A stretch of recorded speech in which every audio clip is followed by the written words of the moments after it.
goes.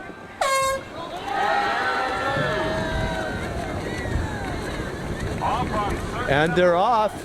10 kilometers. This race is going to take about 2 hours, perhaps a little bit less. Not sure what kind of currents we have out here. It's pretty smooth right now.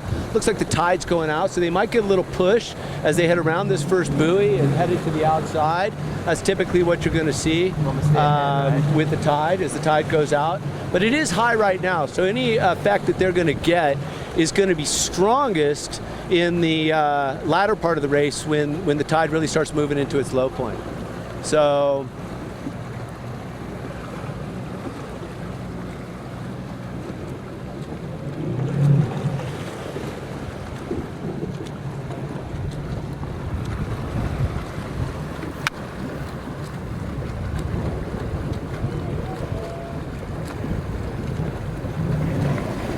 well, just as you'd expect in any open water race here early in the go, the athletes are really trying to get a feel for where they're at.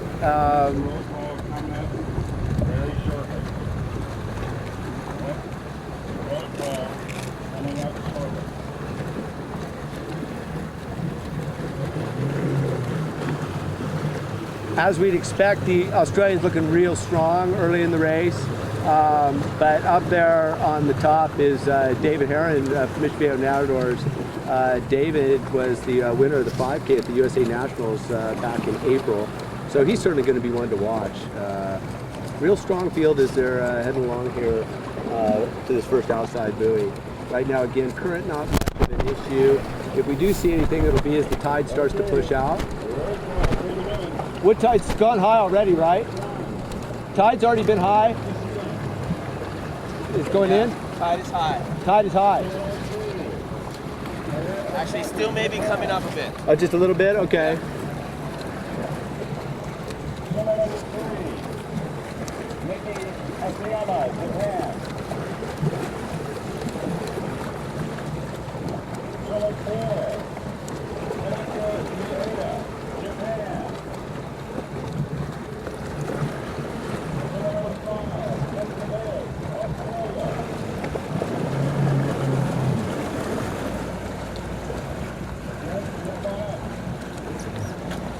Again, at this point in the race, we see the swimmers really just trying to find that place, find that rhythm. For some of these guys, this is the first time they may have swam in an open ocean here. Obviously, this beach is world famous for its winter surf. Surf here can get up to 40 feet in the winter. But during the summer, as you can see now, the swells are typically coming from the southern hemisphere, so you get real calm conditions up here on the north shore of Oahu, which make ideal for an open water event. We have a very big open water series here every year, the North Shore Swim Series. It's becoming very popular here in Hawaii and garners hundreds of participants every year. But in this field, we got a relatively small field of 10, and they're bunched tightly. A little bit of a bounce here as we head out over the reef. Dennis. Typically what we see at this point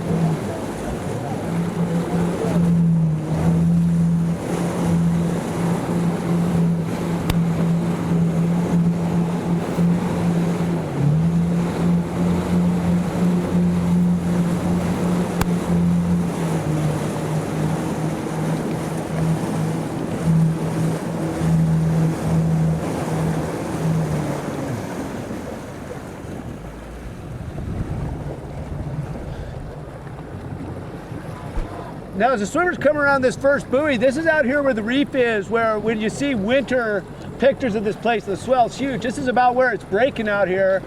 So there is a little bit of a bump out here. Not much, nothing significant, but the swimmers are contained with just a little bit of a chop as they round this first buoy, trying to get a good sight. A little bit of confusion on where that next turn buoy is. Looks like the Australians have made a move on the inside a little bit. We'll see some correction here as they find their bearings.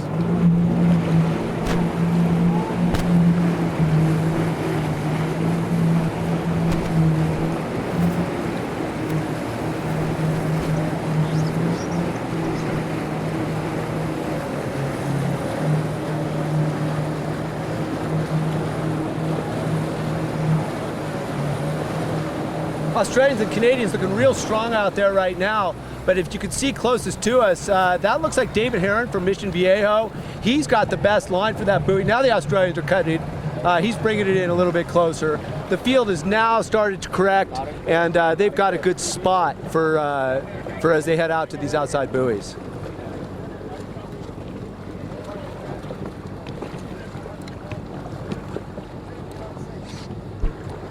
A little bit of correction by the athletes as they came around that first buoy.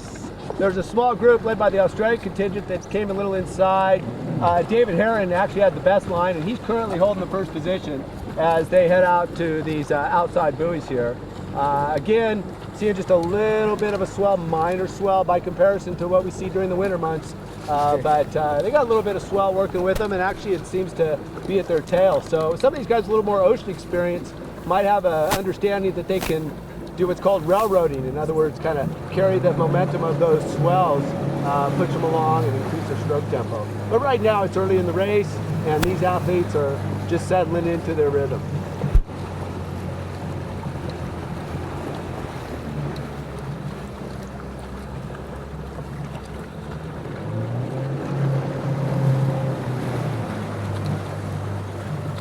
The water out here is remarkable. It is just perfectly blue, just what you'd expect from a Hawaiian postcard, but this is reality.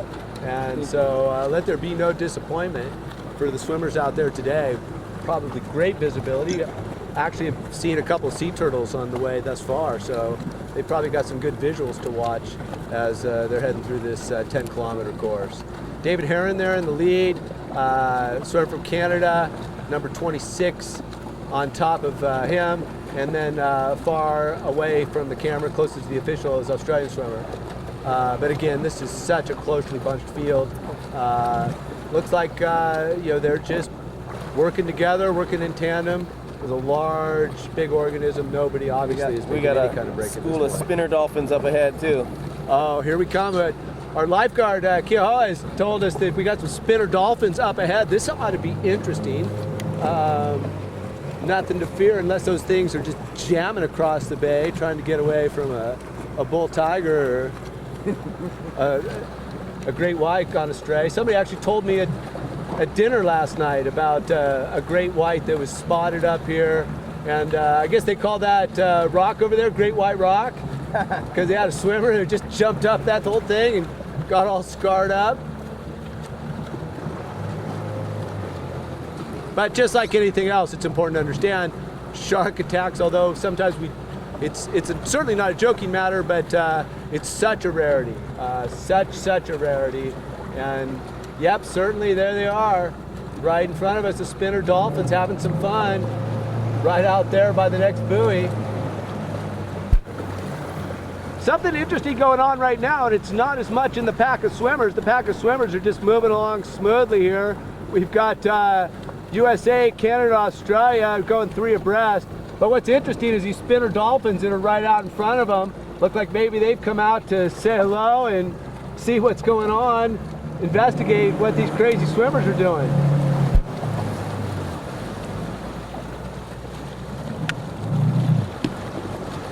In Hawaiian, you call them naya. And in Hawaiian, we've learned that they're naya. Naya is what? The dolphin? Dolphin? I thought, or crazy swimmer. And my name is Kahea. Kahea. Kahea. That's Kahea. Yeah. Woo. Oh yeah, dolphins on the course right here, playing it up, mixing it up with the swimmers. It doesn't get any better than this. A lot of people pay hundreds of dollars to swim with dolphins. And here these guys have it right here with them as they make their way through out here to the apex of this course.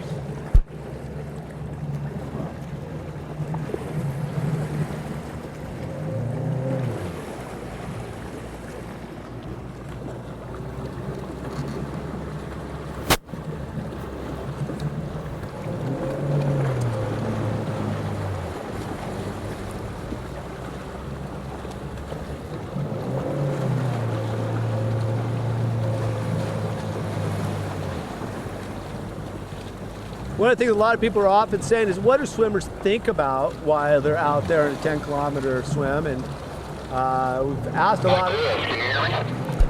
I can hear you. Have my transmissions been coming through? No, but I'm getting ready to get you set up. Hold on. Oh, that's a shame because they've been epic. Give me 30 seconds. No problem. I'm just joking around, Sam. So they run the girls after this? 10 minutes behind. Oh, 10 minutes. Mm-hmm.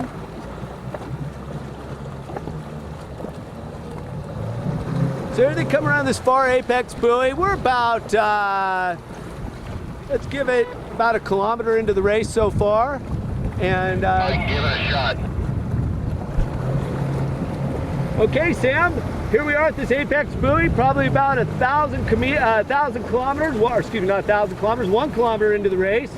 And it looks like we got the Australian, number 26, turning there first, followed by the Canadians, Americans coming in very close behind them. But at this point, this pack is very closely bunched. Probably the most exciting thing that's happened thus far in the race is those spinner dolphins that the swimmers got to swim with for a little bit. That was super cool. Memory that most of these open water swimmers will distinguish themselves from their competitors. But this field's looking good, looking real strong, tightly bunched.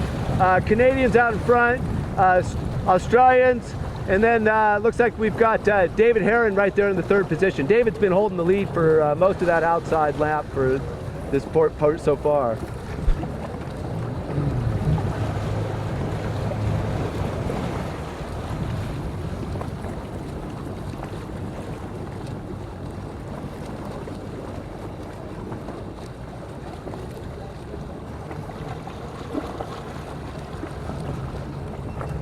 Switch to the inside, okay? Okay. We can just stick on the outside if that's okay. That way we get a nice view of all the buoys and stuff like that. If that's all right. And there's only so much I can do with it. So if we want to understand you, just got to throttle it down to about 70% speed. Affirmative. I never got that list, by the way, Sam, so unfortunately I'm just calling them by country right now. I don't know, you want me behind them or in front? It's all right. Just whatever angle you can get us is fine.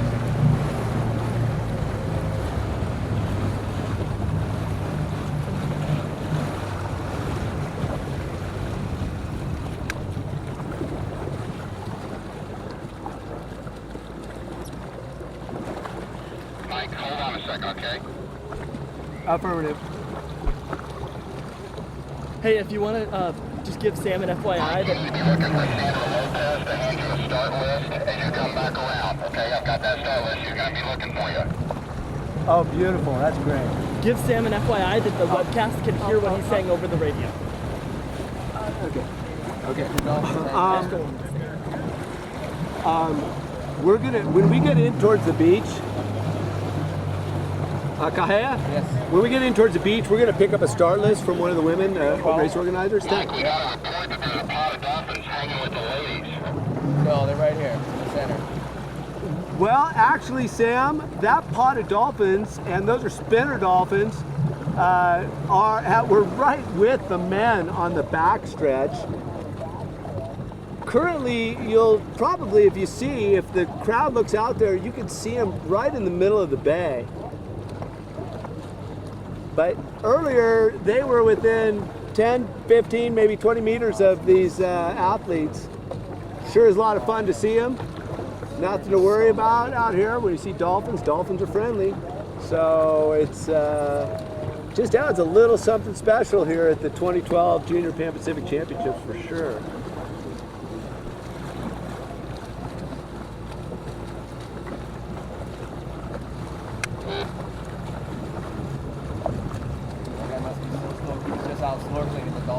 Right now, as we're headed in, we have number 26 from Canada is taking the lead. This field at this point is all very, very closely matched, swimming very smooth. These guys are showing their experience. Nobody seemed to be rattled or addled at the beginning of the race. And now Canada's number 26 is actually building up the biggest lead we've seen at any point in the race, and that's about a body length. over Team New Zealand, Australia, and looks to me to be David Heron from Team USA in the middle.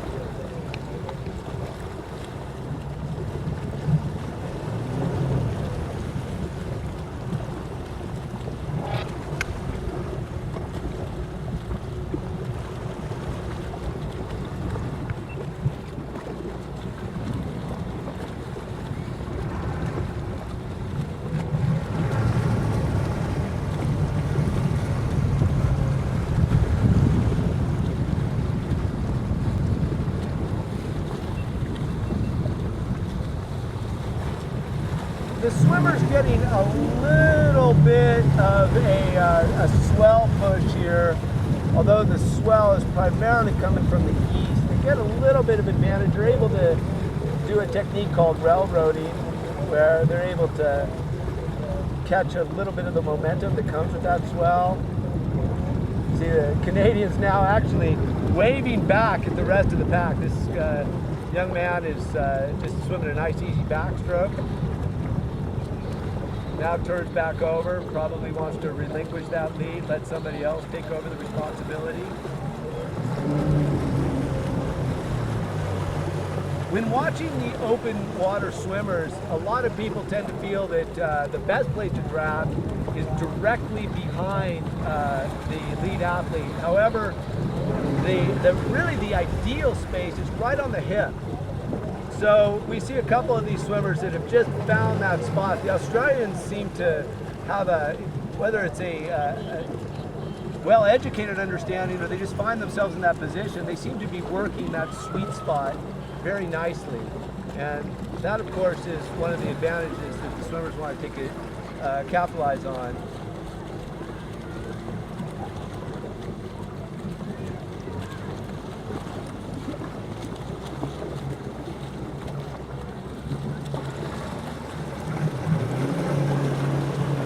So our field has bunched back up. Field's bunched back up, almost 10 across. It's actually 7 across with 3 behind. So we'll see if they make this buoy on the inside here.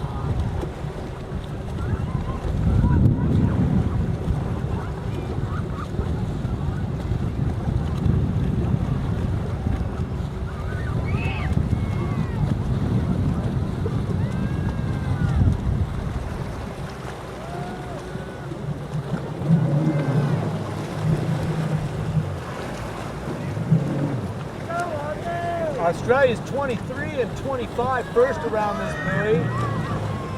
They head down this home stretch, part of the course. Not the finish stretch, this is just that home leg of this course.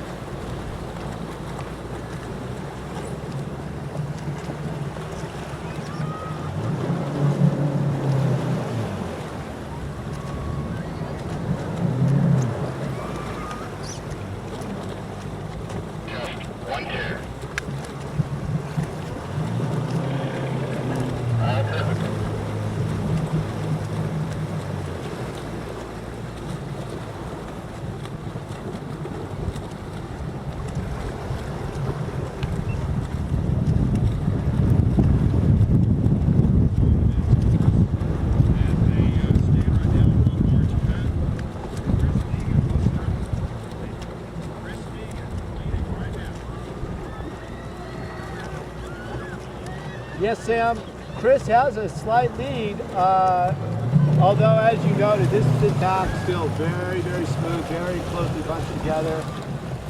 This has all the makings of a race, although very early in the race, but I'll go out on a limb and say this has all the makings of a race. It's going to come down to a real strong charge at the end. I bet somebody's going to try to, at least a few of them will make a breakaway at about 800 meters to go in the race, but right now everybody's swimming very smooth and very composed.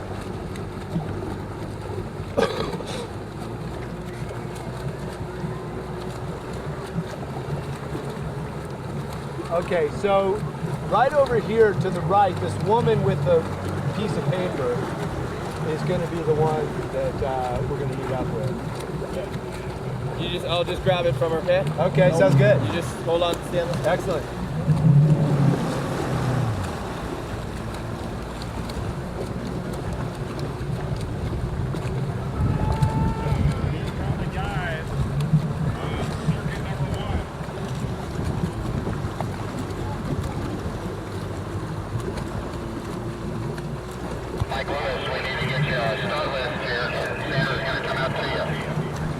Affirmative. We got a visual. Thank you.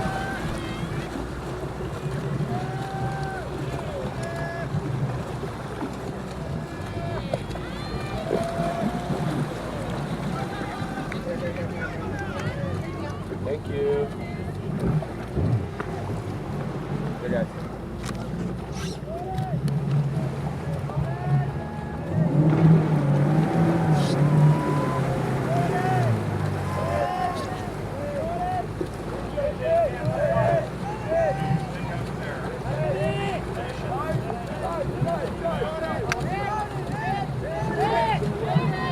So not your typical feed station, of course, with the coaches here in the water.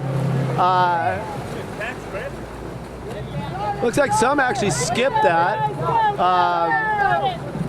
But certainly athletes taking a feed there.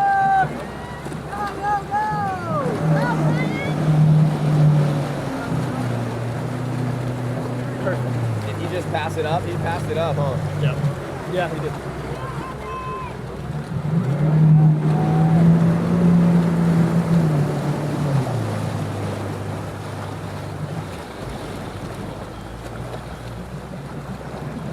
So going through that feed station, it looks like Zachary Parks really extended his lead, opted, from my perspective, if he did take a feed, it's quick, but I think he skipped that feed.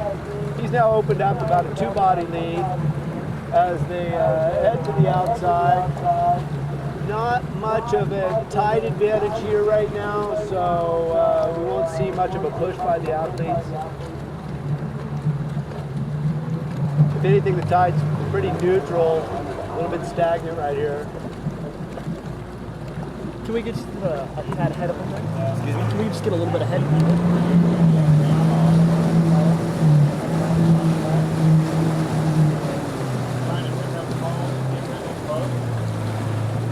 That's perfect right there.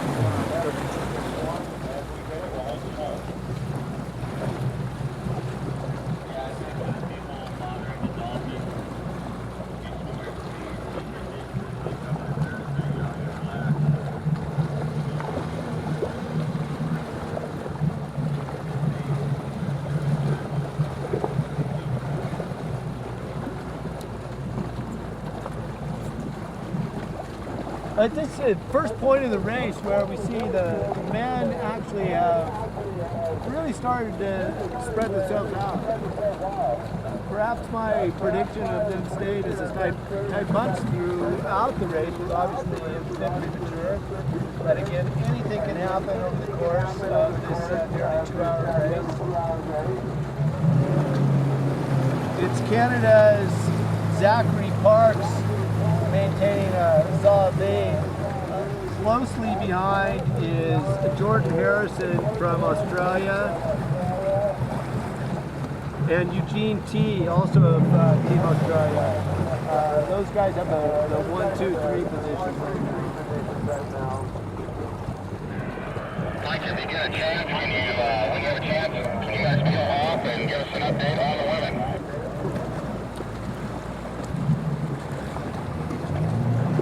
Affirmative. So We'll wait till we're on the back stretch. Okay. And then when we're on the far buoy on the back stretch, let's head back and pick up the women. So once we hit that buoy, we'll flip around and catch the women. I'll let you make the call and do that.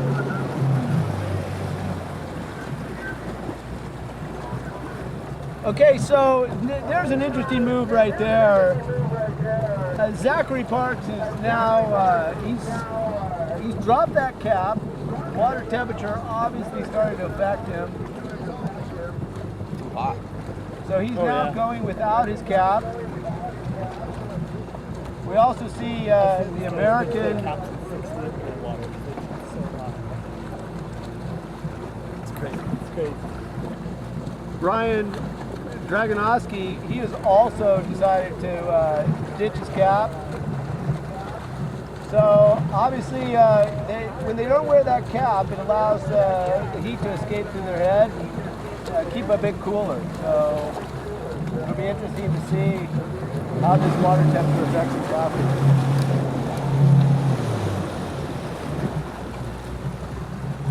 Again, it gets a little bumpy out here by this first buoy. This is the spot. If anybody's seen some of the famed pictures of Waimea breaking in the winter when it's 30, 40 feet, this is right over the reef out here that causes that effect when the swells come from the north. So you should get a little bit of a bump that happens as the water moves over these reefy areas. But it's really nothing serious. The athletes have to do that. This is your actual takeoff spot right here. That white man. What's that? This is the actual takeoff spot This right is about the- here.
Well, we've had a bit of a lane change out here, Sam. Canada's Zachary Parks, he's decided to move back a little bit in the field, and now out in front is David Heron, Team USA, making the move to that top apex buoy. And closest to me right now, actually probably with the smartest line on the buoy, is other Team USA partner, that's Brian Dragonowski. He's now making a move. He's been sitting in the back of the pack, but now has a clean line to this outside buoy and is making up a little ground on the pack. And Dolphins are jumping in. here we come. They are right on top of the dolphins. The dolphins are swimming directly underneath the athletes. This is really, really cool. It's hard to put words around this one. This is something to see.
Yeah, out here on the men's course, David Heron, Team USA, looking real strong.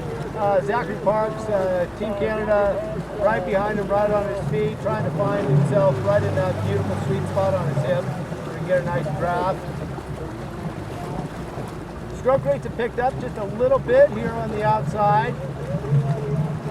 Swimmers have kind of belted out a little bit on that first lap. Starting to put a little bit more into it now.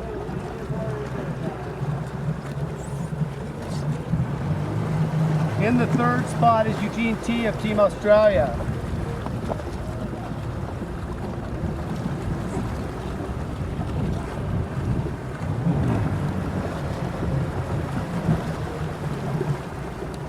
Jordan Harrison, Team Australia in the fourth position.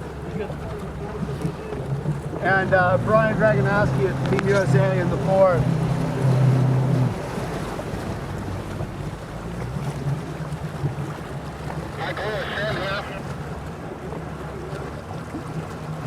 Go ahead. So Michael, I'm live together. Obviously a great pack on with the guys. When you have a chance, we'd love you to feel up and go check out the Yeah, we're gonna check and give us a first-hand update on their situation. in a minute. we're going to make that move according to the TV guides, and we're going to do that in 90 seconds. That's great. Thank you very much.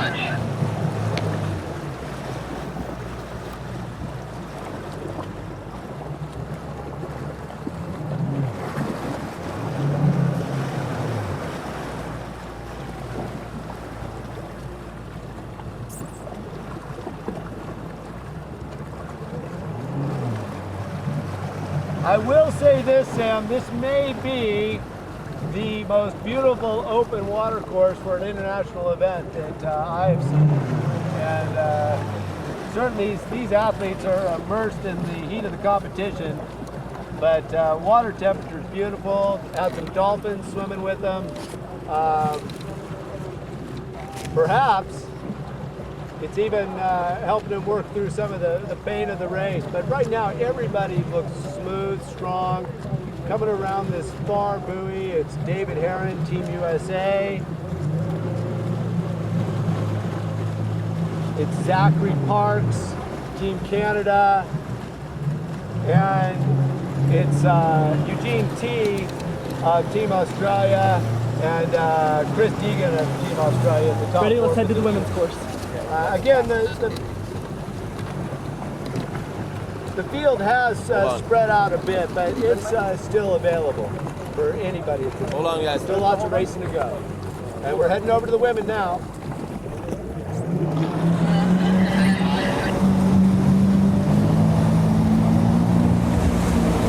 Oh, baby. Whoopsie daisy. Sorry. There with the microphone. Shit, sorry about that. Shit. Still good or no? I don't know. Sorry about that. Totally sorry. Got all heavy. Yeah. Shit. No, don't. That's cookie.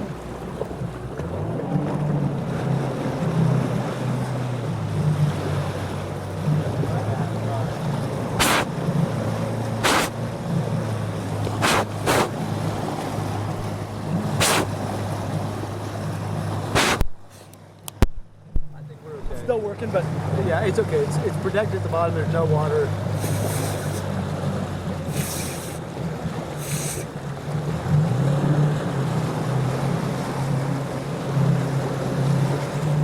How are we doing? Still get a reading after that little water take there? Okay, good.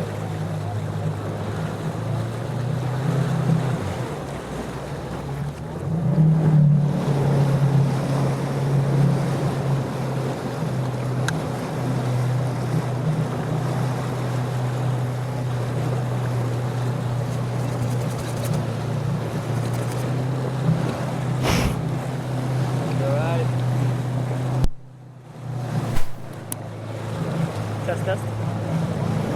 Hello, how are we doing? Looking good? Sounding good. Okay, we're coming up on the women here.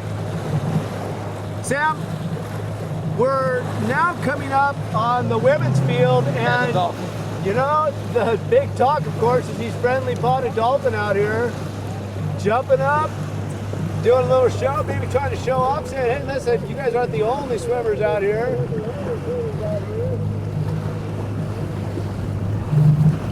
This is truly a once-in-a-lifetime experience for these swimmers, being able to swim side by side with these beautiful creatures. But of course, they've got other things on their mind. There is a title at stake for the Junior Pan Pacific Championships.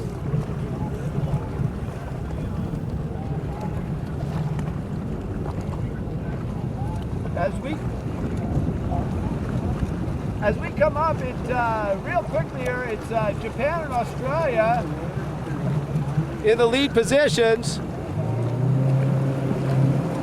That's Miki Asamaya from Japan.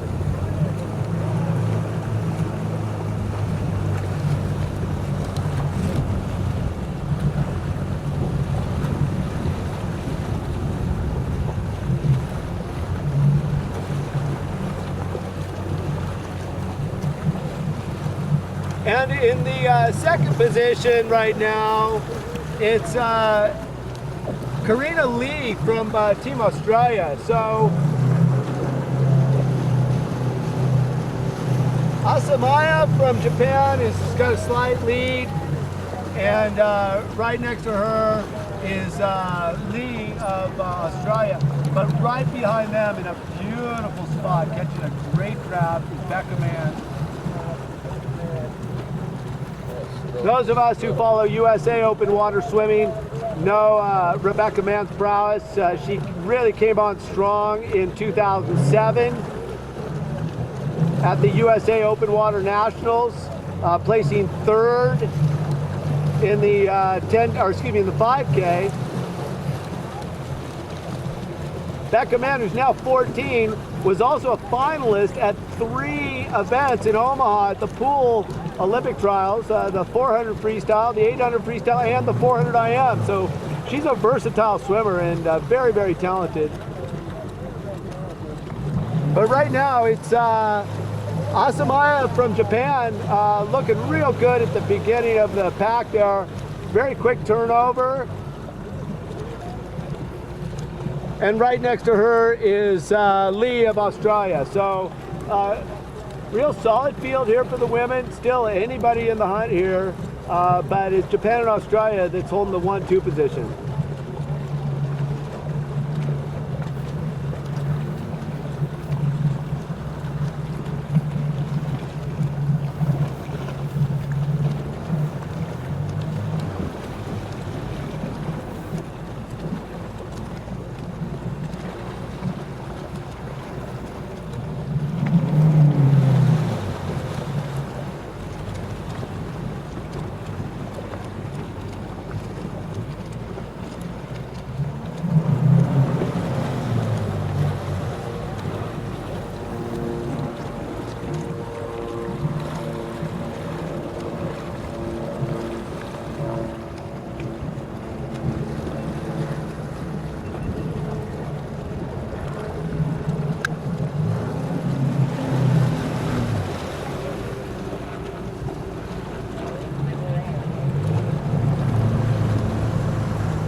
You guys hear that? No. They want The all the best swimmers push that out of these the water. athletes get are All on the the guys leg chasing, that they're playing with currently the on, that dolphins. backstretch leg. Or they're going to disqualify and these this leg guys. that they're currently on. The slight swell in wind direction give them the best push, and you can see the field now taking advantage of it with stroke rates picking up and athletes moving along here a little bit more briskly than they did earlier in the race.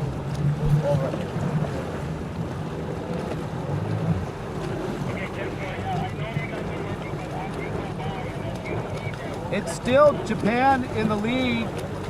Asamaya with Lee from Australia.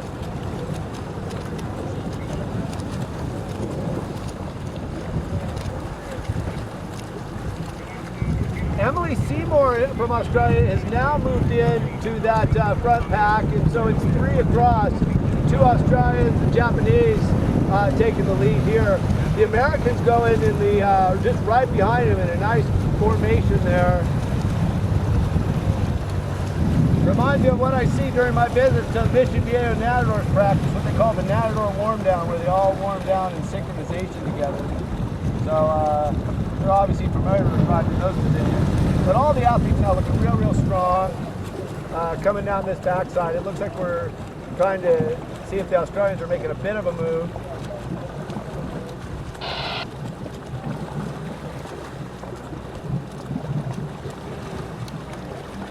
Brooke Lorenzen, Team USA, moving on the outside, has some really nice clean water. That's allowing her to move up just a little bit, so she looks like she's taking advantage of that right now.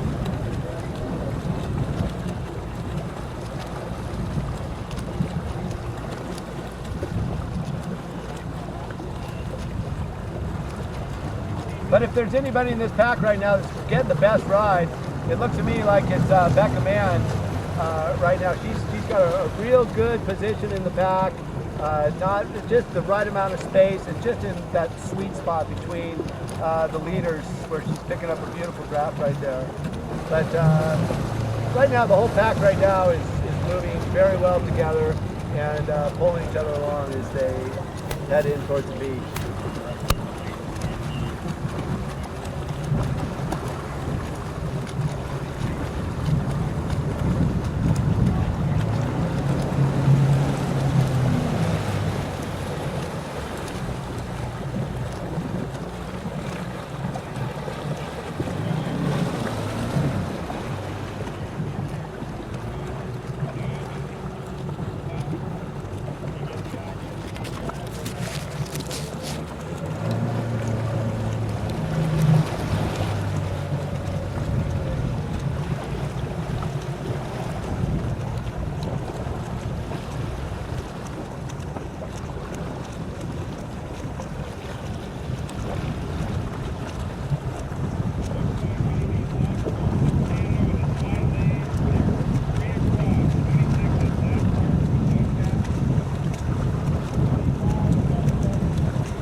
At this point, it's interesting to look at Emily Seymour. She has really got a really strong stroke, put a lot into this, breathing to her right side so she's able to kind of watch her teammate.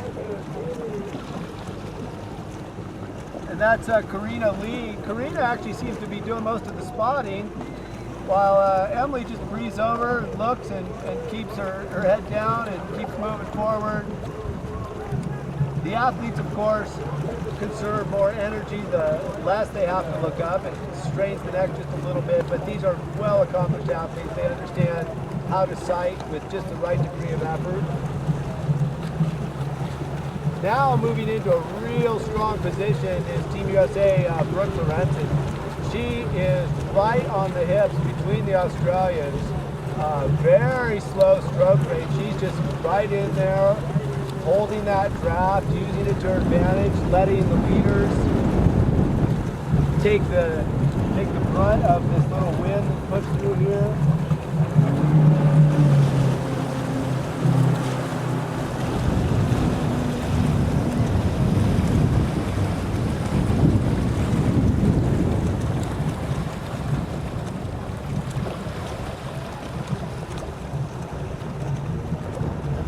But we got a lot of racing left to go. We're not even halfway into the race, so it's going to be, of course, interesting to see, as is all of the 10K races, see what happens when it comes down to that final 400 meters.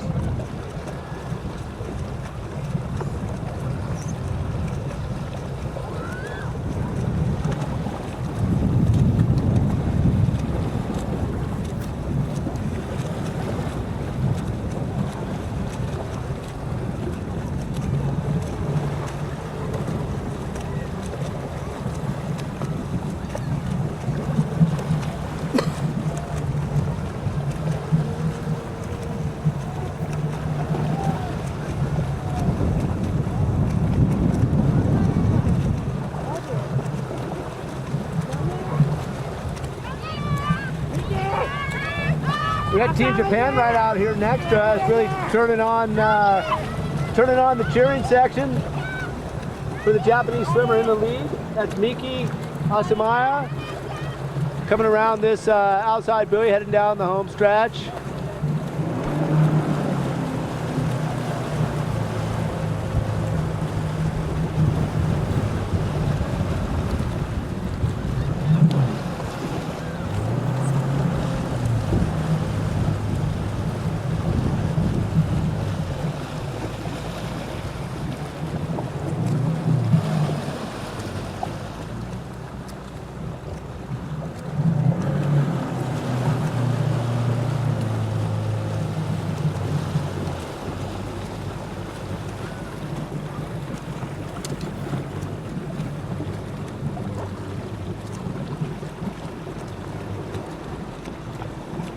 stroke rates for most of these women holding it around 64 strokes per minute, so smooth, moving along. That's a fairly good intensity, but nothing like what we'll see as we get towards the end of this race.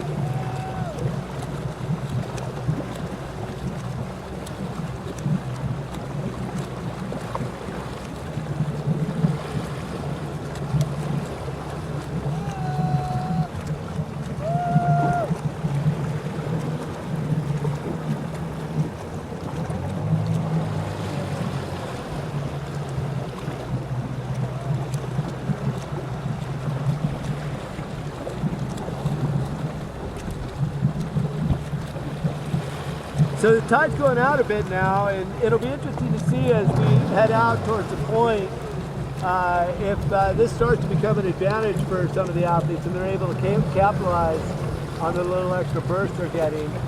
Australians apparently opting not to feed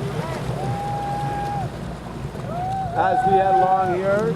They're taking that high mark, high spot on the course.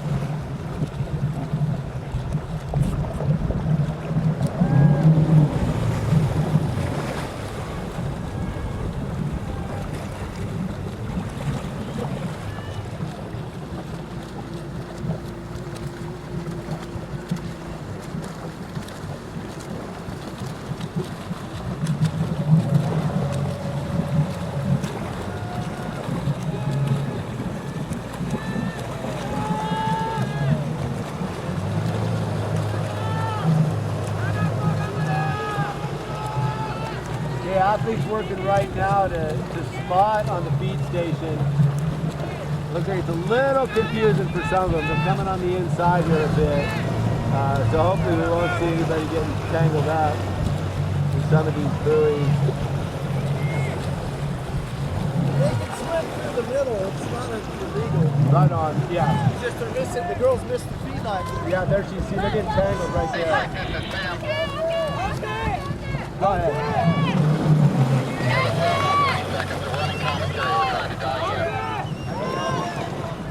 Okay, Sam, you see right now the Australians have skipped this feeding while the rest of the pack is opting to stop and take the fluid refreshments they need. The Australians just charging right through this and of course extending a nice lead. It's going to be interesting to see if this has a significant role in the race. Another interesting thing is that some of the athletes actually got tangled up in those buoys coming into the feeding station. So they don't really see too much worse for the wear, but certainly there was a bit of a tangle up in those buoys back there. But the Australians opted, at least two of the Australians opted not to feed. They've now opened up what appears to be about a 15-20 meter lead on the rest of the pack as they head out. As I said, it'll be interesting to see now the tide is changing. We should get a little push here, moving in this direction.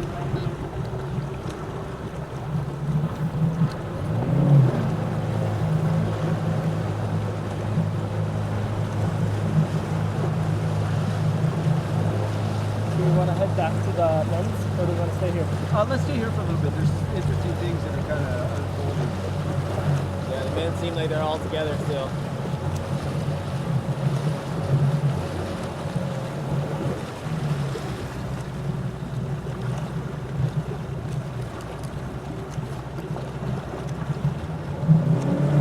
So the big question here on the women's course is our 6 and 7, that's Australia 6 and 7, Lee and Seymour. Seymour in the lead, Lee about 4 meters behind her. They've really gapped the rest of the group here, and are they going to be able to hold on to this? It's going to be interesting to see if them skipping that last feed was a smart strategic move, or if it's going to come to get them later in the race. Water is a bit warmer than most 10K races. It's certainly warmer than what the Olympic field faced over in Hyde Park in London. Although it's comparable to the pool that most of these athletes have trained, maybe a little bit warmer in some cases. as the day comes on, this water temperature could get up in the 81, 82 degree range.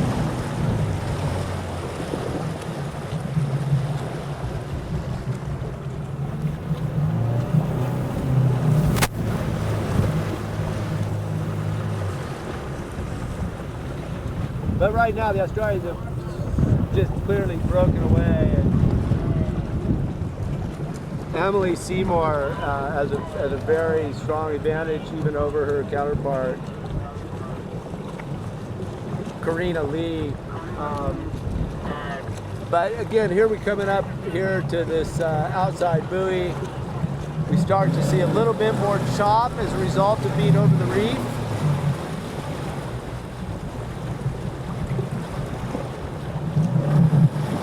But many of these Australian athletes do train with their surf life saving clubs, and they're no strangers to the ocean.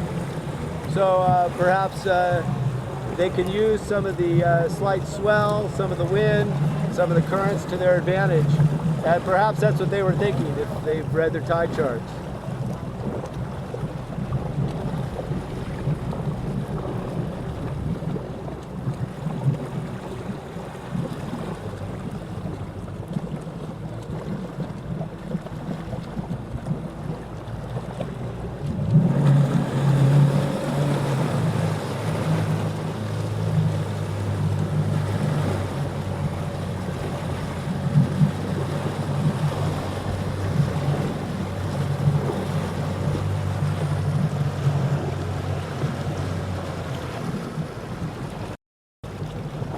So Seymour caught a little on the inside there, had to move back out, but that hasn't affected her lead.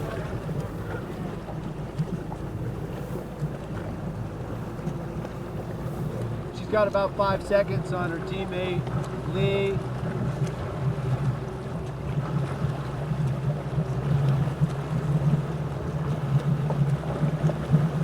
And they've got about 17 seconds over the rest of the field.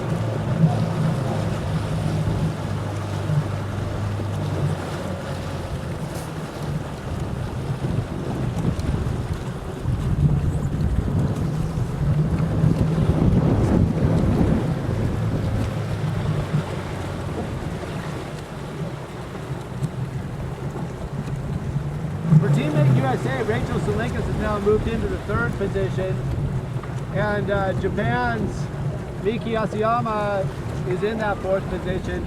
It's certainly, the conditions now, the chop is picked up out here on this back stretch, so it's not as smooth as it was earlier in the race.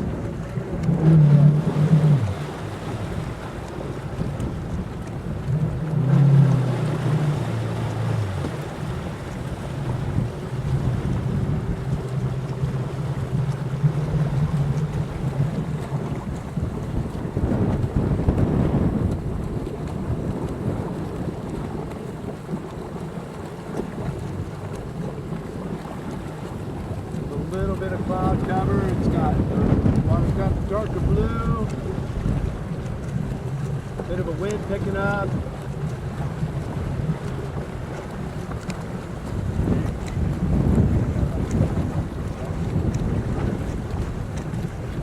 So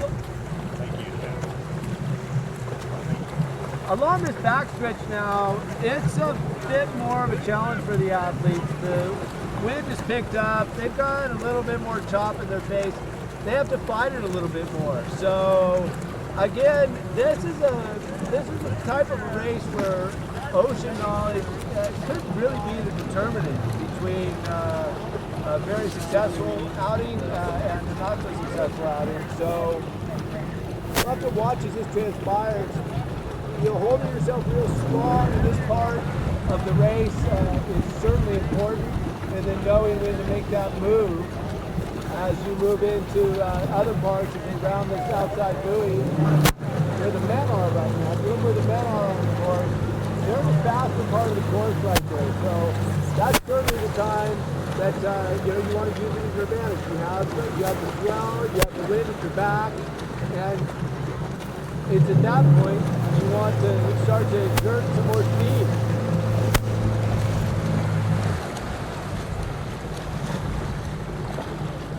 And out here for the women, the gap is closing ever so slightly as we head into these conditions. The pack has more of an advantage. The pack can work together through this headwind and use that to their advantage to catch these two leaders. So perhaps we'll see that transpire here. The pack will actually close this up a bit. The pack has a better line at this point for that buoy. It looks like the Australians are heading inside a bit.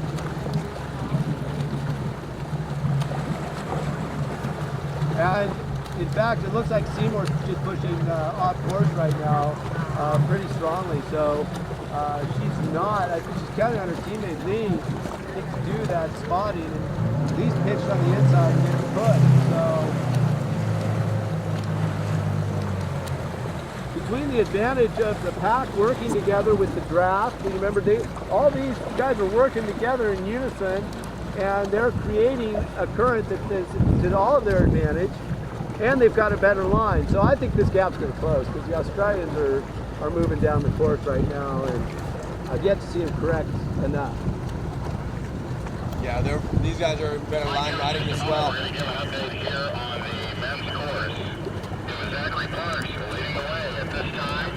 Swimmer number 26 from Canada. As the guys make their way through circuit number 3.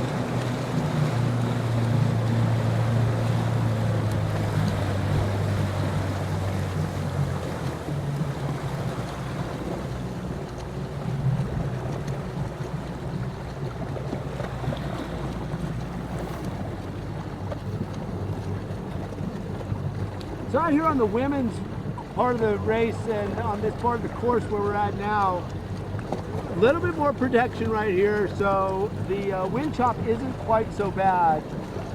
Again, the main pack has a much better line with the Australians on the look a little bit on the inside. So it'll be interesting to see as they come around this far buoy what happens here. Just real quickly there, it looked like Rachel Zelinkas, I'm not sure what happened there. She may have had a little suit adjustment. But she was in the 2-3, or excuse me, in the 3-4 position, has now dropped back. Brooke Lorenzen in the 3rd position. Asamaya of Japan in that 4th position right now. And Becca Mann right there with Asamaya. Australians, yeah, they did correct, so they've rounded this buoy, but the gap has been closed, and USA, Brooke Lorenzen has seized that and has them in their sights, and she can probably get their bubbles pretty soon.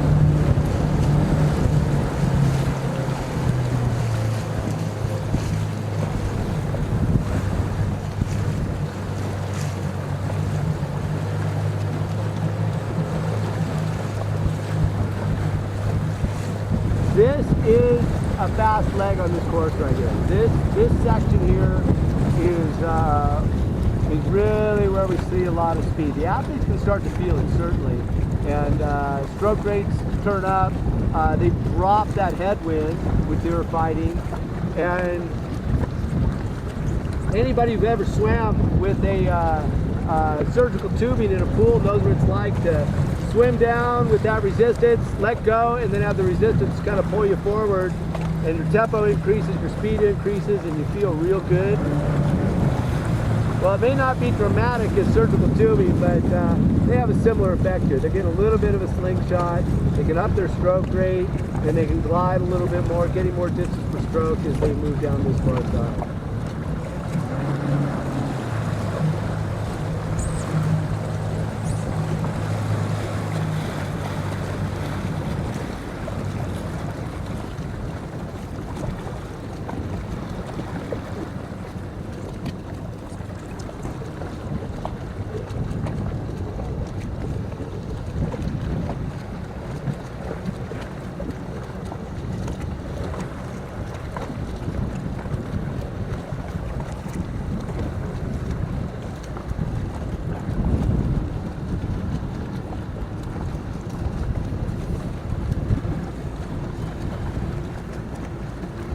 Okay, it's been closed officially. We've got USA, Brooke Lorenzen, right here with the Australians. Aussie Maya of Japan, she's right in there.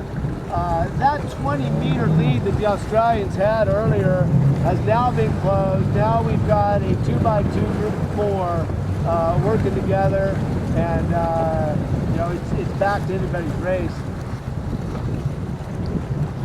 Those of you who are up on the beach right now, it'll be interesting to see what kind of strategies take place as they come in for the next meeting. Hey Mike, give us just a moment. The guys are coming through their feed, so I need about 2 minutes.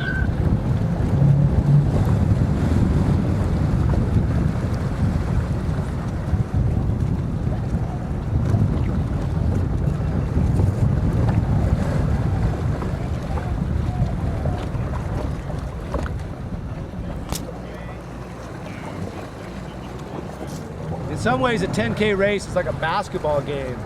You really just have to stay with it as the tempo changes, as the pace changes. And you can never really count anybody out till the final stages of the race, as we see here. Those Australians had a really nice lead, and now Asamaya of Japan is back right in there. I'll give her the lead, her and Lorenzen right now. But it's all 4 of them. It's Seymour, Lee, Asimaya, and Lorenzen, 4 across as they come down the backstretch.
Well, I was just saying on the TV broadcast that I think that one of the interesting things about open water swimming is it's a lot like basketball. There are tempo changes, there are emotional up and downs that the athletes have to weather through here. And certainly that breakaway that we saw earlier by the Australians, they had 20-25 meter lead at one point, and now Azumaya of Japan has regained her position. She's kept her composure throughout the race, and she once again is back in that lead spot. Team USA, Brooke Lorenzen is there with Seymour in the 2-3 position. Lee has fallen a little bit back off the pack, and you know, she was right out there earlier. It's going to be interesting to see what her strategy is. Cameraman certainly still in that hunt.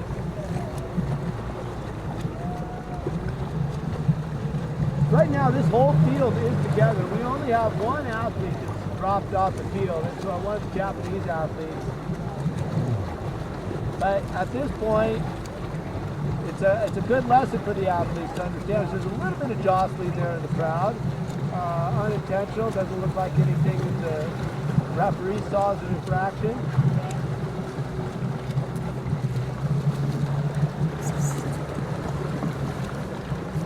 Outstanding safety here by the Hawaiian lifeguards as I watch them signal one another back and forth, make sure that the swimmer that has dropped off the path is been well monitored. They have a series of hand signals that they use. A hand tapping the top of the head means all clear, and that signals that the lifeguards can move into a new station. So it's encouraging to see this level of safety and preparedness out here today.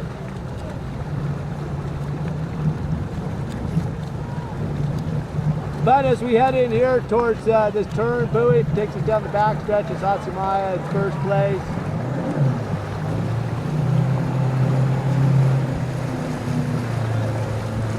There in the 7th position is Emily Seymour. Emily might get her. She's going to have an inside line on this buoy.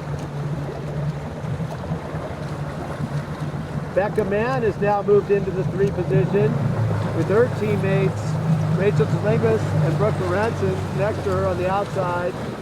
Now Becca's position is going to give her the advantage. So turning for the backstretch, Sasumai of Japan, Seymour of Australia, and Mann of USA in the 1, 2, 3 position.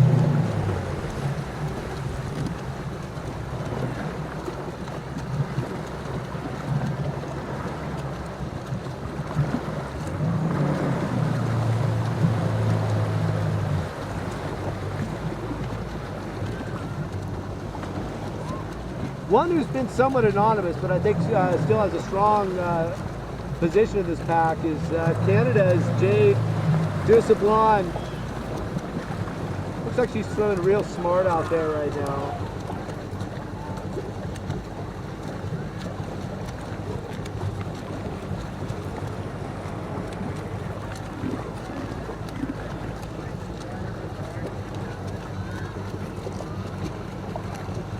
So last time as we came down this stretch, one of the big issues was it seemed like there was somewhat of a confusion on part of some of the athletes with regard to seeing the feeding station.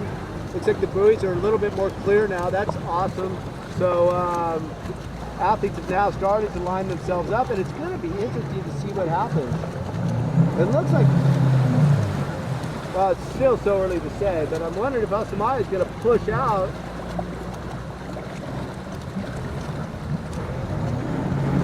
Suffice to say, it'll be interesting to watch what feeding strategies the athletes take at this point.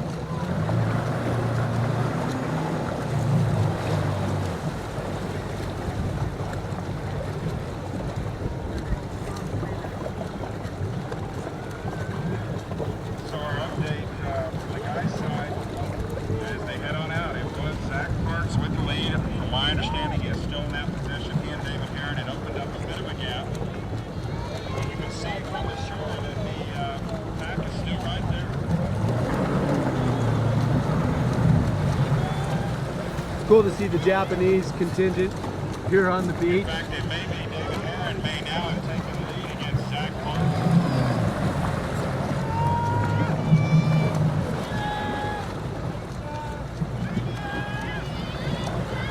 So the ladies here have broken up into 2 packs, 2 different strategies. They come down the stretch here for circuit number 3, feed number 3.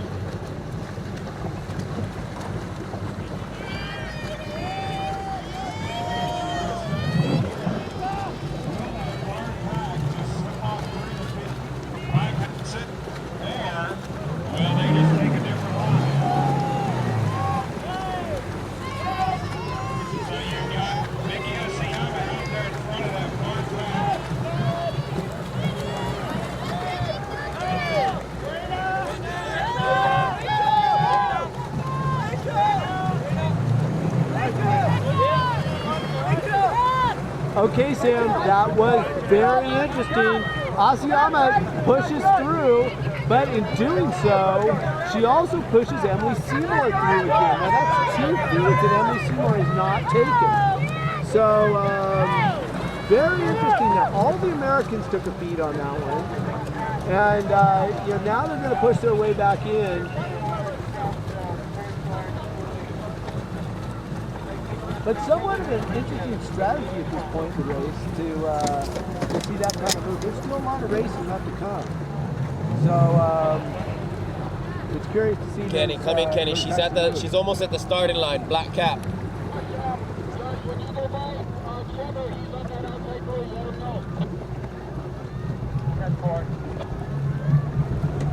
you want to head to the men's course? Yeah, well, we hold it for a second. Let's make sure we put this in here. You got it? Thank you, Josh. Yeah, we can head to the men's course. We're ready to head to the women's course. Men's. Men's, sorry. Where are they? Straight across. Here, move up here. You want to come up? Come on up so we can get over there quickly. The feed station now. Let's give her a little boost here. Let her hear Ready? Oh, Ready? Ready? Ready? Yeah, you can hold on to me. that.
back on the sled? Yeah.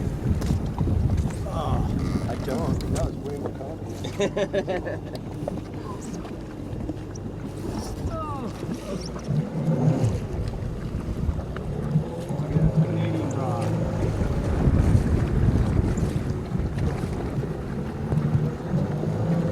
Okay, Sam, we're out here now on the men's course, and David Heron now has a strong control in this race, and we've got Zachary Parks from Canada. He's in the second position, running about 8-10 meters behind him. But between those two, they've got another about 20-25 meter gap on the rest of the field.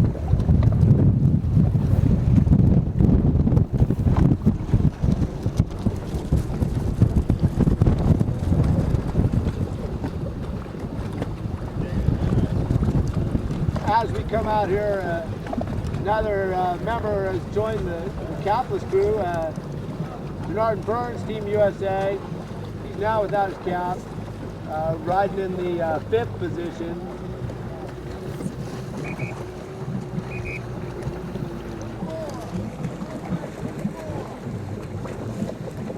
And we've just had a yellow flag for number 24, David Parson of Australia. It's look at contact.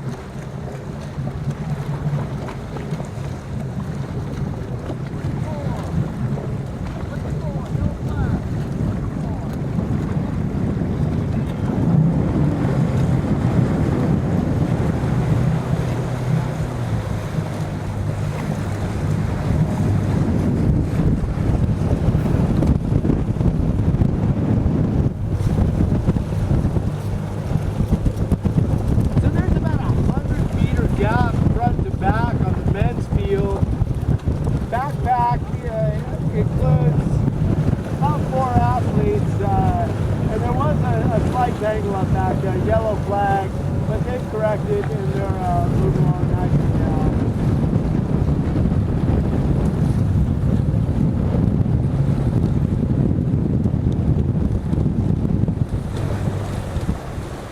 But if the gap closes, if anybody can do it, it's going to be this pack of three right now, and that pack of three consists of Takumi Nakashima from Japan, Bernard Burns, Team USA, and Jordan Harrison from Team Australia.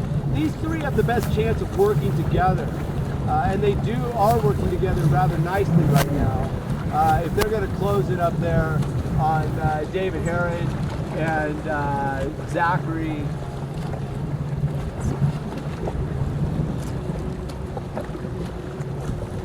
Parks from Canada. Right now, it looks like Heron may be making a bit of a navigational mistake. So that could cost him. He seems like he's headed over towards the feed station, where Parks is actually headed straight for that turn buoy. So we might see a little bit of a correction take place as we head into this buoy here towards feed.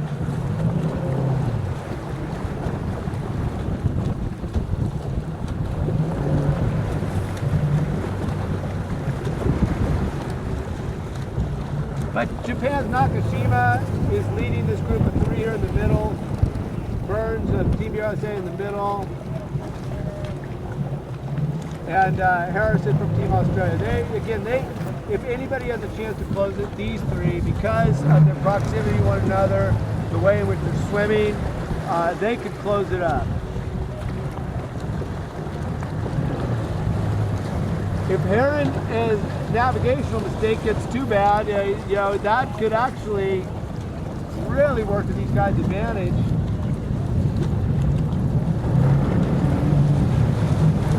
Nakashima almost made that same mistake, but now he's gotten back together. He's going side by side with Bernard Burns.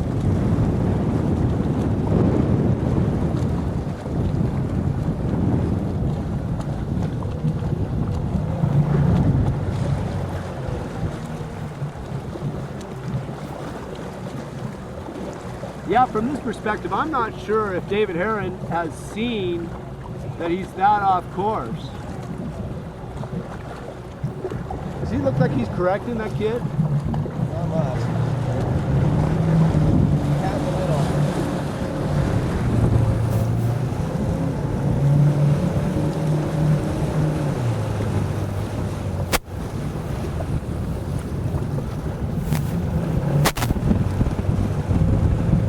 Okay, there goes Heron making that correction.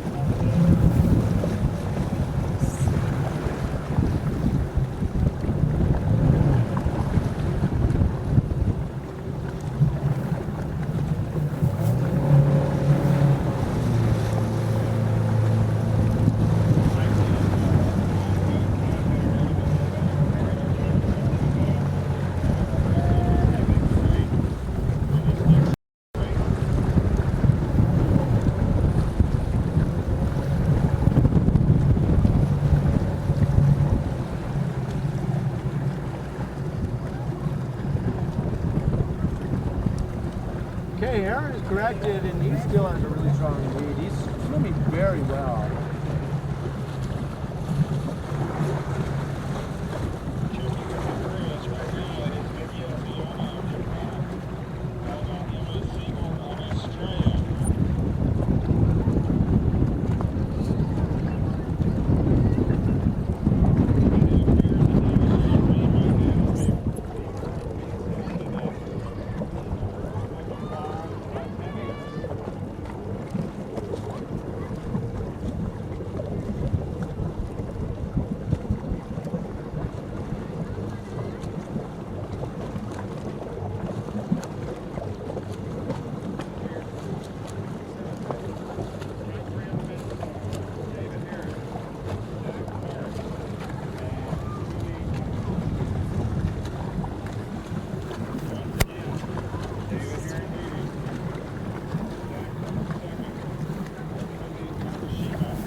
I have to say, Sam, that David Heron looking very strong and has such a command of his race. If he can keep his navigation together, he's going to be very, very good. I don't think this Patrick McGee now is going to be able to work together to close that. And Parks is alone. He's going to have to work this one on his own. Heron looking very strong out there in the lead as he heads out towards the next feed. Heron has really been coming on. Down the beach and give these guys some energy and enthusiasm. And they make the station, and no doubt about it. They're playing good project. Looks very good. Good tempo. Look at the separation in this pack from the last time they went through to now. It is massive in every pack in terms of distance from front to back and what we saw just a few minutes ago. And yes, massive it is, Sam. They've really opened this up. Heron out there. Heron trains with that famed Michigan program with Coach Bill Rose. Of course, he needs no explanation, but a legend in distance swimming. Produced American record holders, Olympic champions, and runs a fine program there. Heron has really been moving up the ranks over the last 18 months or so. So again, if he can keep his navigation together, he's going to be a hard one to catch. Parks, they said, is working by himself, and it's hard to work by yourself in places now, but that other path right now is North Pacific.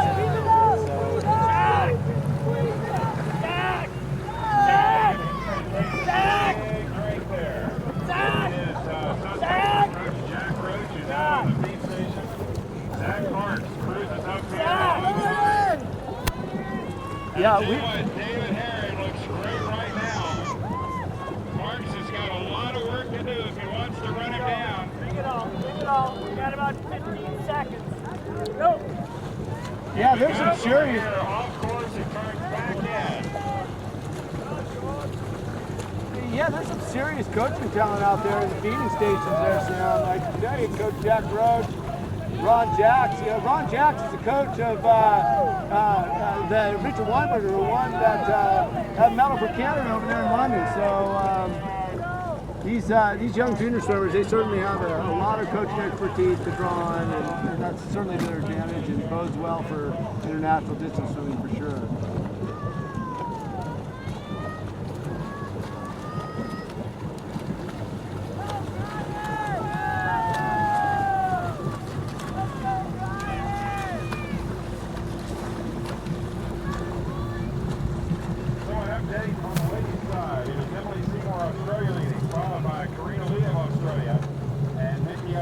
Japan in third. And if you were down here on the main station, it went through in third, but it was a bit off line, cutting deep into the beach. And the last bend, he corrected, picked up a speed, but in the process, went from third to fifth.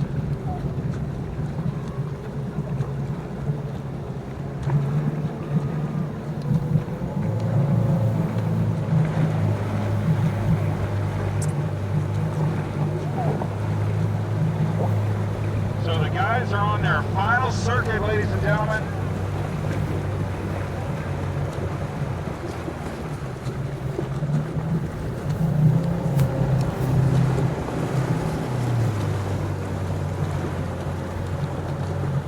Okay, Sam, these are the conditions, and this is what it would take.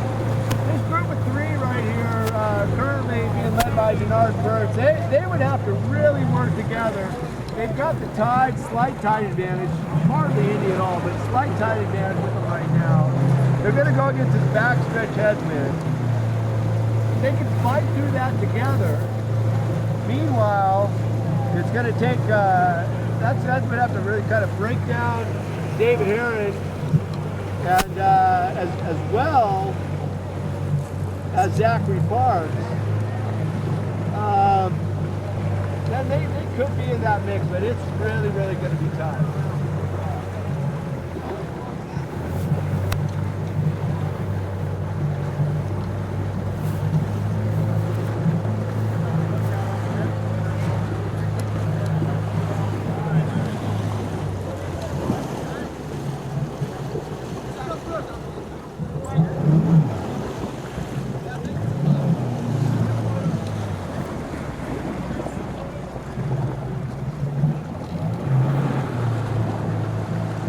Can we get to that buoy and we'll sit and wait for all these guys to come in?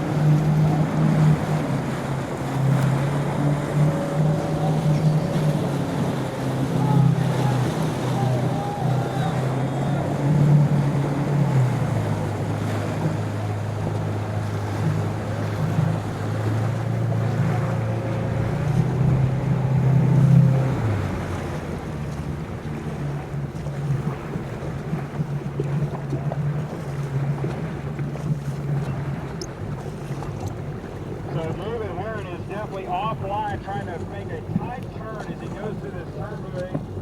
So it is to see how much ground Parks is able to make up. Look for those splashes as they take off behind that buoy. So Heron's around it. And Zach is just moving through the turn. So it's still rather a big lead for David Heron. In fact, a bit of a kick by Heron there. If we can see a kick from here, we know he's working. Sam. No doubt about it. David Heron is putting his legs to it. Oh.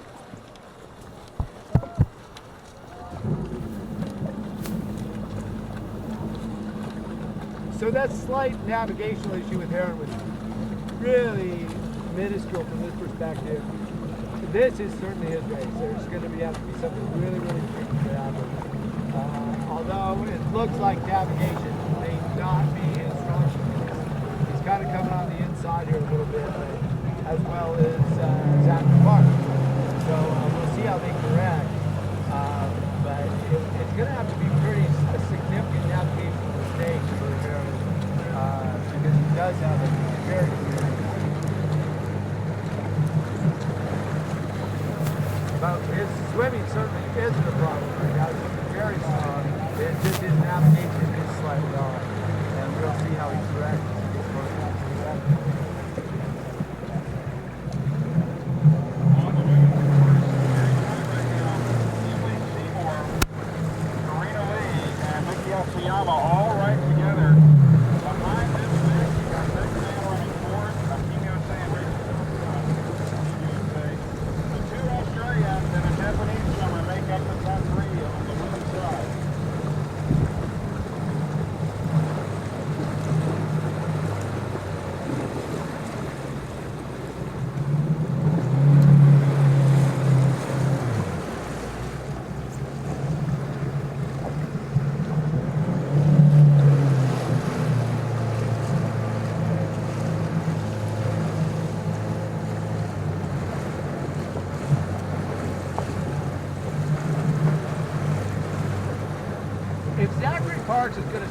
has to strike now, and it looks as though he may just be sort of at the end. He's got enough in there, and he should be real solid in the second position.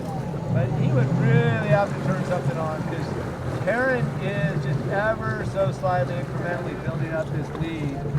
And he is a bit on the inside. Again, navigationally, he needs to get his bearings a bit better, but he's got such a strong lead that he should be correcting it. It looks like he's trying to correct it now.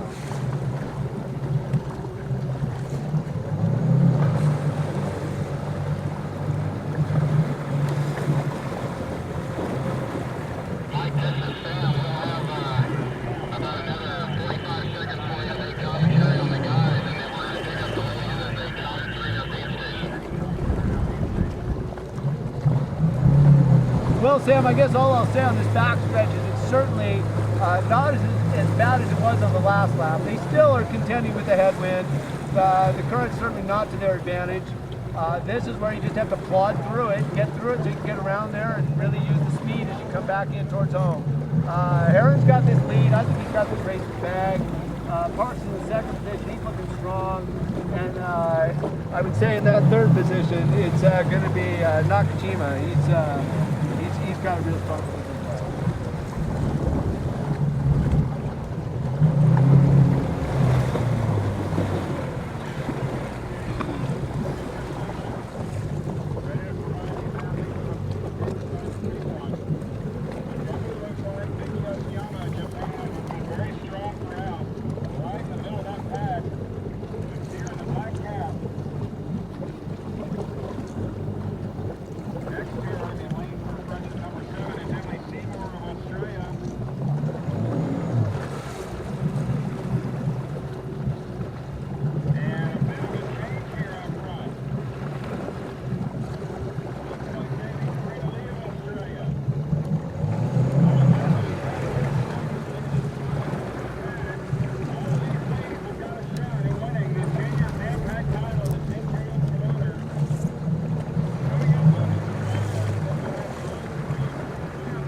Heron has got this one.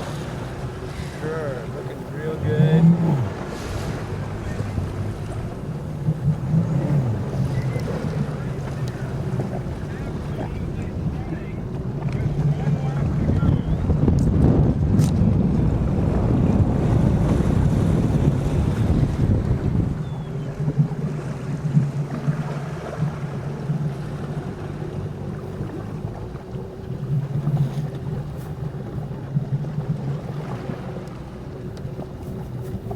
Aaron's having to make a pretty significant navigational adjustment, but his lead is so significant that he is, it's not going to affect the placing in this race.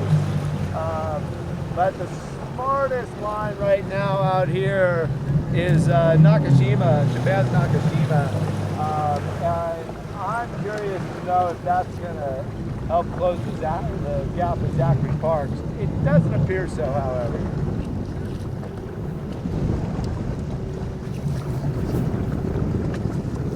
So here comes Aaron, turning that buoy.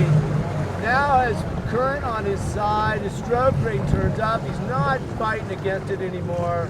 And he is just cruising home like a freestyler in a 4-9M after a strong breaststroke leg. So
is not going to be like what we saw at national championships, where David Heron's kick is what really distinguished him at the finish.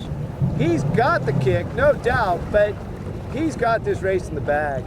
This one is famed Laker announcer Chick Hearn would say, time to put this one in the refrigerator. Butter's getting hard. He's got this thing, and he's looking real strong. Excellent stroke rate, very well composed, and I have no doubt that he's gonna close this one out.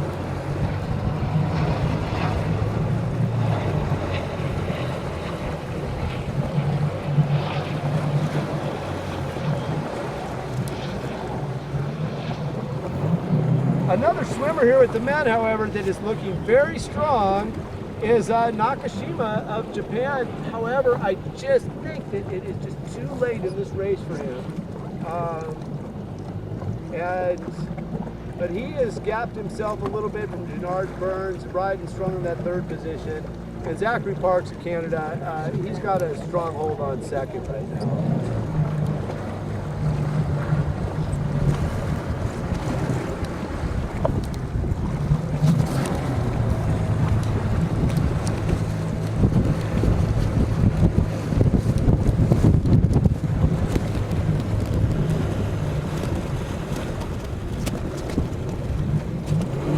Of course, there is more racing to come, but you know, this would be the equivalent of a swimmer being 50 meters behind in a, you know, say about a 400-meter freestyle and losing that lead. And right now, Heron is swimming like he's got people right next to him. He is swimming determined and hard, and he's not letting up. He's not slacking. He is attacking this thing like a champion. So this is fun swimming to see, even though he's got this one all wrapped up and he's all alone.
If there's a race in this race, it's going to be for the bronze medal. Nakashima of Japan is currently fighting really hard, but Gennard Burns, very tenacious, right on his feet and not letting him go. I have seen Gennard with very strong closing ability in other races, and so it's going to be interesting to see. He certainly has the advantage. You know, he is riding in his draft there a bit.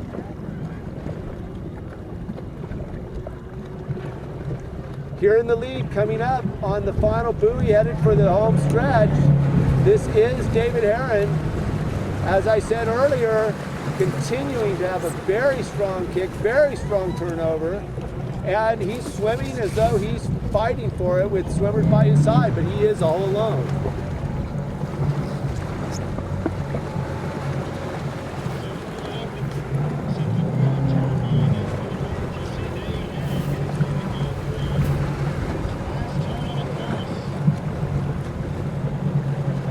Heron just looked back, and now he's looked over as he breathes to his left side to see where is that second competitor.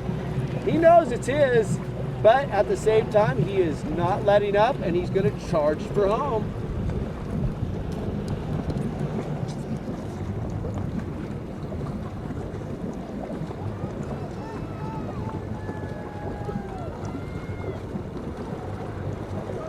Zachary Parks, same thing, looks back, sees where the 2-3 or the 3-4 competitors are, and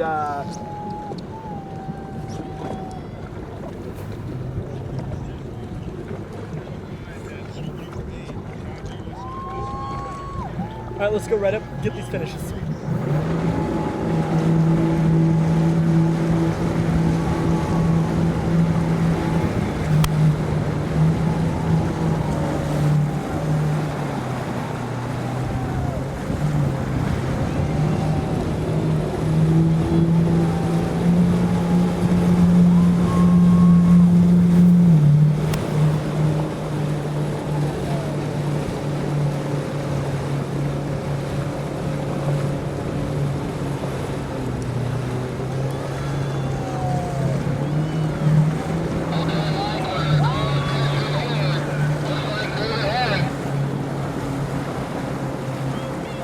Well, here he comes. This is going to be the 2012 Junior Pan Pacific Gold Medalist. That's David Heron, Team USA.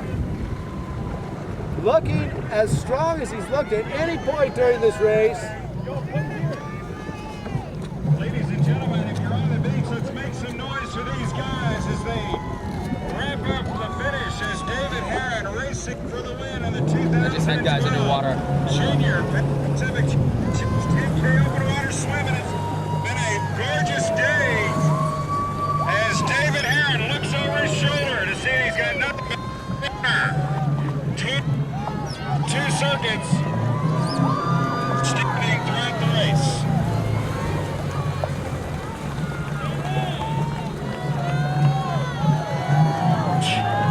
Let's give these guys a huge ovation.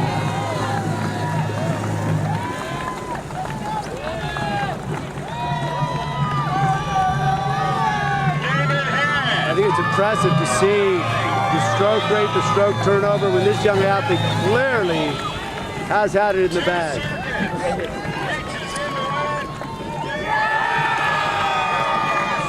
And that's your gold medalist, David Heron.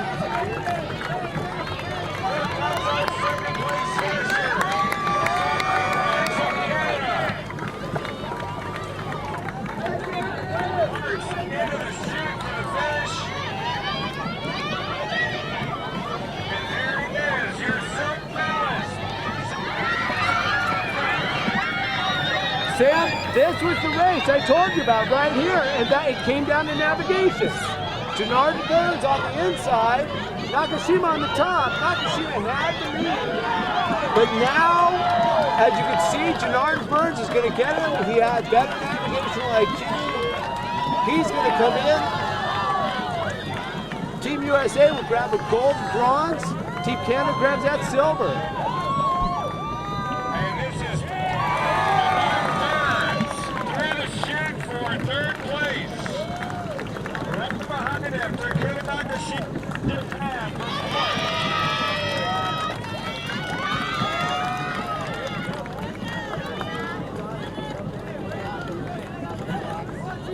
Ready now, USA!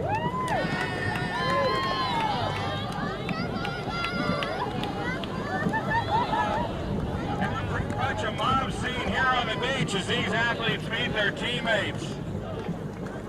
This is outstanding. High fives all the way around. Some exhausted looks on their Is this faces. the women's race coming back here? No, that's the finish of the men's. Women's is out there. Do you want to go get them? Head out there. What do you want? Yeah, we can. You want to come up? Yeah.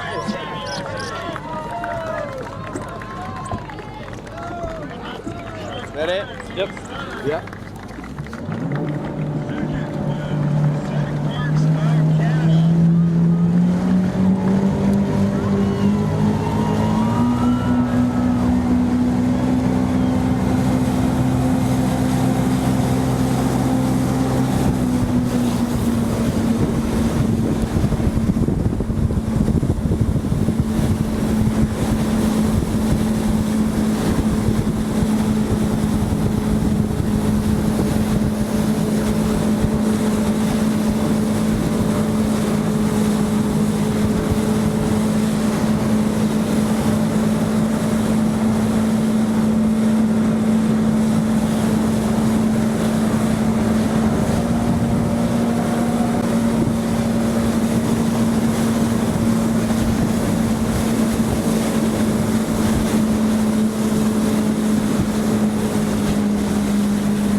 Okay, Sam, now we're out here with the women, and Cameraman, Team USA, is really taking control of this race. She has got about a 15-meter lead. This is the fast part of the course. She's got that lead over Emily Seymour of Australia, and the other Americans, Brooke Lorenzen and Rachel Zalekas, they're going to be in that third position right now. But Cameraman is certainly showing what she's been showing all summer. Yeah, she's got what it takes, and she is really doing some amazing things. She obviously, here comes a real powerful wind. It's going to be interesting to see if it blows some of the athletes. We're also getting some good rain coming along here.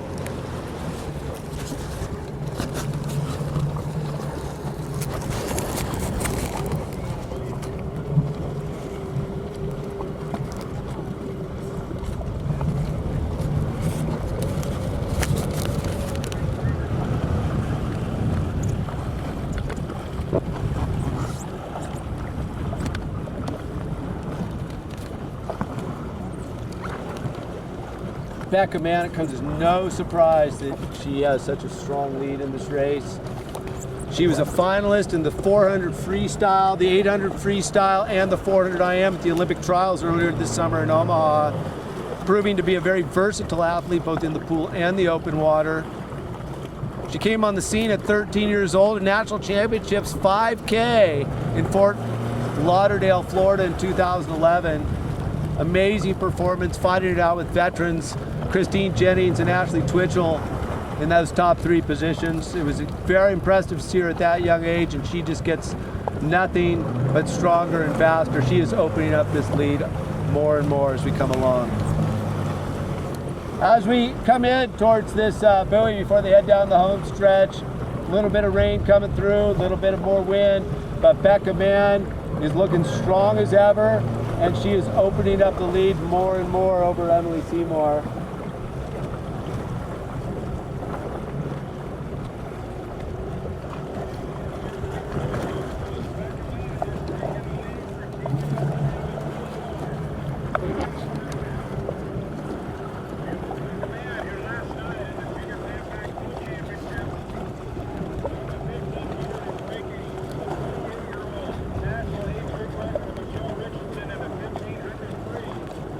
So Cameraman has broken numerous records here in the pool at the Junior Pan Packs.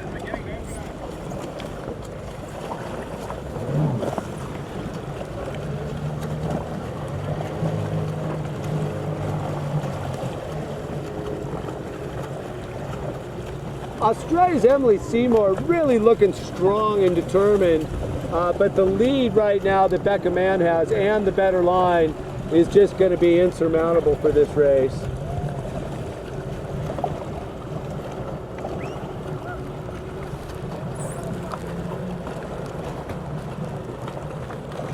But it's a complete change of direction for the wind and the current as they're going to be coming down the home stretch with a bit of a headwind.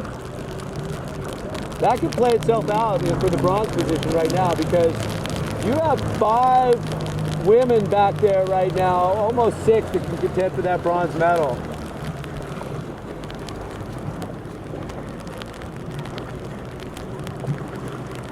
But as Cameraman rounds, she doesn't even look back. She just keeps her head down, strength, determined. To her, it doesn't matter if somebody's right behind her or if she's got a huge lead. It looks like she is just going for it. Breathing bilaterally, looking forward about every 8 strokes.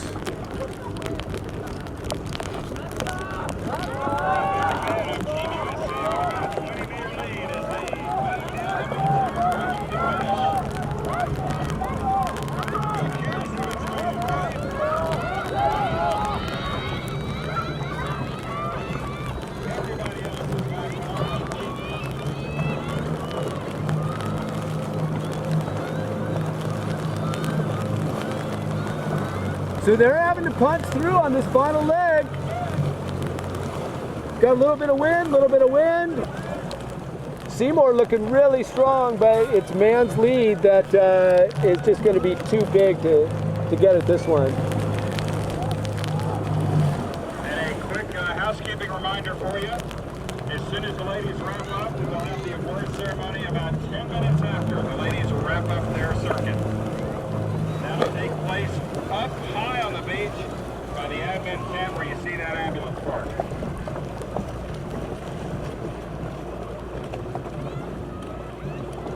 And if you're down the beach, now's the time to make some noise. Get your hands up, send some energy out on the water. And let these ladies know how much you appreciate their efforts today. Think about it. So 10K, Waimea Bay. Yeah, let it go. Oahu, Okay, enough. Can it get any Let me better? call the race. Okay, Sam, again, it looks like she's correcting, but we have another swimmer that was kind of thrown off by, I think, the big tetrahedral buoy, and Emily Seymour was actually moving high on the course, just like we saw in the men's race. But now she is coming back on course, and it doesn't look like that pack is going to get her. So it is Cameraman running second, Emily Seymour of Australia. Correction, Cameraman leading, Emily Seymour running second. And look at this battle for third behind these top two ladies. This is going to be a drag race down the beach. Yeah, that's the two Americans going to come in for that third position. Brooke Lorenzen, Rachel Zelenkas, and New Zealand's Grace Somerville is right up on top of them. That's where the race is right now. But right now, I think we have to give a lot of respect to the strength and determination as Cameraman comes Here in. she is, ladies and gentlemen, your champion in the 10K.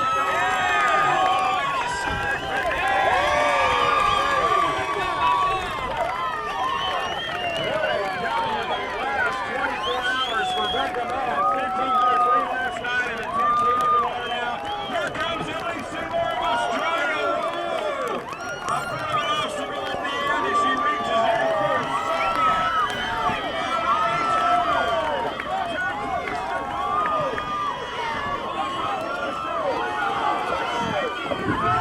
Oh, crap.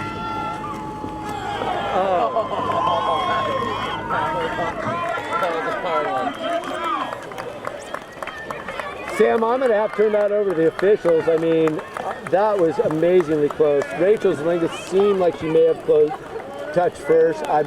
We're just going to have to see how the officials call it. Everybody has kind of a unique angle on this. It wasn't quite taut there at the finish, so we're going to see how they call this. So unofficially, we think that Rachel Zelenska is just ahead of Brooke Lorenzen, who is too close to see for now how it shakes out. Okay. We'll see what happens here. In that back also is swimmer number 1. Hey, thanks a lot, man. Right on. I'll make it so you just walk right off the bat. Okay.